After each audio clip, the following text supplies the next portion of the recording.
Hey guys, কি খবৰ আপোনালোকৰ? আশা কৰোঁ নিশ্চয় ভাল। আজিৰ ভিডিঅ'টো দিবলৈ মই তামাম এক্সাইটেড হৈ আছিলোঁ দেই, আৰু সেইকাৰণে অকণমান দেৰিও হ'ল। আপোনালোকে যাতে বেয়া নাপায়, কাৰণ কিয় আমাৰ অসমৰ পৰা বস্তু আহিছে, সেইকাৰণে সেইখিনি ল'ব যাওঁতে অকণমান দেৰি হ'ল। গতিকে আহক এতিয়া ৰেচিপি লৈ আগবাঢ়ো। আজি মোৰ ভালপোৱা এটা ৰেচিপি আপোনালোকৰ লগত শ্বেয়াৰ কৰিব ওলাইছোঁ। এয়া মায়ে দি পঠাইছিলে পাৰৰ মাংস। পাৰৰ মাংসখিনি মই এনেকৈ কাটি দিছিলে, আৰু এতিয়া মই বনাম। মই আলু লৈছোঁ এনেকৈ কাটি, তেজপাত লৈছোঁ আৰু পিঁয়াজ লৈছোঁ, আৰু আদা নহৰু জলকীয়া বটা এইখিনি জালুক গুড়ি কৰি, আৰু এতিয়া কেৰাহীত তেল দিছিলোঁ। তেল দি পেলাই এইখিনি গৰম হোৱাত মই আলুখিনি ভাজি ল'ম প্ৰথমতে। আপোনালোকে জনাবচোন পাৰ মাংস কোনে কোনে খাই ভাল পায়, কাৰ কাৰ ফেভাৰেট হয় এইটো জনাবচোন। আৰু এতিয়া অকণমান ৰঙচুৱা হ'লেকৈ আলুখিনি মই ভাজি ল'ম। মই সকলো মাংসৰে এনেকৈ আলুখিনি ভাজি লওঁ, আৰু আপোনালোকেও এইটো টিপছ ব্যৱহাৰ কৰিব পাৰে, তেতিয়া আলুখিনি ভাঙি নাযায় যিমান উতলালেও মাংসৰ লগত। গতিকে চাই যাওক মই কেনেকৈ বনাওঁ। আলুখিনি মই এনেকৈ 5 মিনিটমান জুইত ভাজি ল'ম, তাৰপিছত উঠাই দিম। এতিয়া সেইখন কেৰাহীতে মই দিছোঁ শুকান জলকীয়া 3-4টামান, তাৰপিছত দিম মই ইয়াতে তেজপাত কেইটা, আৰু ইয়াৰ পিছত দিম মই পিঁয়াজখিনি দিম। তাৰপিছত গোটেইখিনি কেনেকৈ মিক্স কৰি ভাজি ল'ম।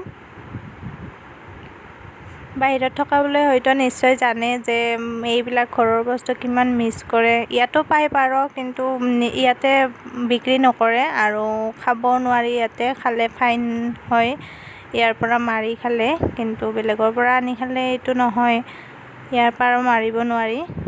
গতিকে বহুত মিছ কৰোঁ। আৰু এতিয়া মছলাখিনি ঢালি দিছোঁ। এইখিনি ঢালি দি পেলাই মই চিকেন মছলা দিছোঁ।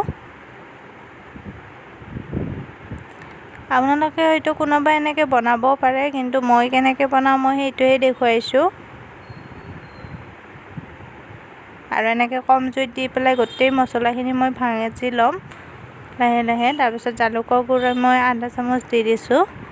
আপোনালোকে যদি জালুকৰ গুড়িটো খাব নোৱাৰে তেতিয়াহ'লে নিদিলেও হ'ব, কিন্তু পাৰ মাংসত জালুক দিলে ভাল লাগে, এটা বেলেগ টেষ্ট আহে। আৰু এইখিনি ভাজি লোৱাৰ পিছত মই মাংসখিনি ঢালি দি দিম।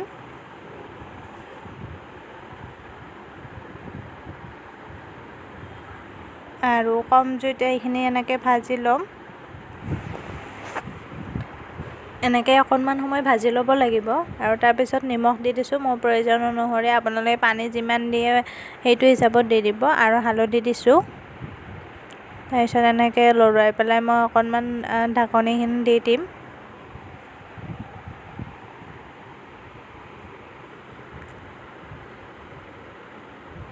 আৰু এয়া 10 মিনিট পিছত দেখুৱাইছোঁ, এনেকুৱা হৈ গৈছে।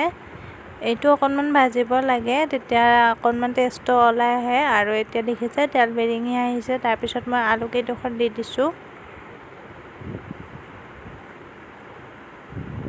আৰু এয়া চাওক।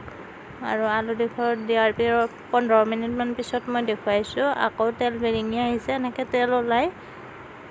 আৰু এতিয়া মই গৰম পানী দি দিছোঁ। আপোনালোকে ঠাণ্ডা পানীও দিব পাৰে, কিন্তু গৰম পানী দিলে অকণমান টেষ্টটো বেলেগ আহে, গতিকে গৰম পানী দিলে বেছি ভাল।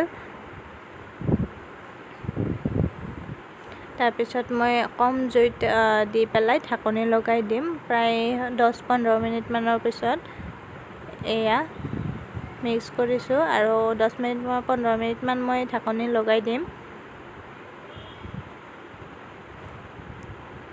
আৰু এয়া চাওক এনেকুৱা হৈ গৈছে। যদি আপোনালোকে এনেকুৱাটো ৰাখিব বিচাৰে এনেকুৱাটো ৰাখিব পাৰে, আৰু যদি অকণমান পানীটো শুৱাই নিব বিচাৰে তেতিয়াহ'লে শুৱাই নিবও পাৰে, এইটো আপোনালোকৰ নিজৰ কথা। আমি কিন্তু এনেকৈ খায়ে ভাল পাওঁ। আৰু তাৰপিছত অকণমান চিকেন মছলা দি দিছিলোঁ।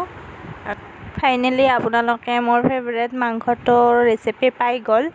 আৰু এইটোৱে মোৰ দুৰ্বলতা, মাংসৰ ভিতৰত মই পাৰ মাংসটো বহুত ভাল পাওঁ। আৰু আপোনালোকে এনেকৈ বনাই চাবচোন, আৰু কেনে পালে জনাব। আজি যদি ভিডিঅ'টো ভাল পালে প্লিজ চেনেলটো নতুনকৈ আহিছে যদি ছাবস্ক্ৰাইব কৰিব, লাইক কৰিব, কমেণ্ট কৰিব, আৰু শ্বেয়াৰ কৰিব।